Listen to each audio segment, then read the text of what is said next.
tegner vi på mig og min eks. Hans navn er Kevin. Vi slår op. Kevin, jeg håber ikke, du sætter den her video. Nå, men så vi var sådan sammen i dag 3 dage, Kevin. Så startede du med, at jeg synes, at Kevin var for lækker i dag.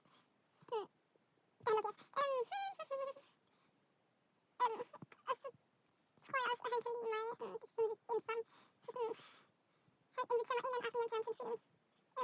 Jeg tager ikke derhen. Just saying. Så ja. Og jeg ved ikke rigtig sådan, hvem er spunkast, det kan jeg ikke huske. Jeg tror, det var ham. Det er sådan noget altid pinligt. Så ja. Så er vi sammen de næste 3 dage. Og sammen, altså sådan lige ude på en skaterbane.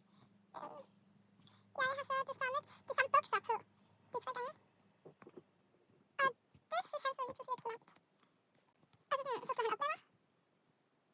Og jeg havde også talt med ham mens jeg var lidt, og det var sådan en lille pige, der var min der fik mig lidt til at skrive til ham, fordi han var min kæreste. Og hun synes åbenbart, at han skulle vide det. Det var sådan klokken 23, jeg fik den på FaceTime med min veninde. Og så var hun sådan, ej, har du skrevet til Kevin? Og så var sådan, nej, jeg har lige fået den. Og så var hun sådan, ej.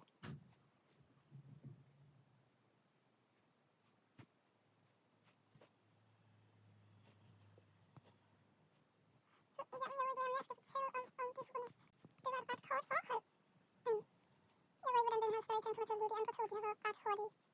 Kevin, du har bare fucking ikke delt den her video til alle.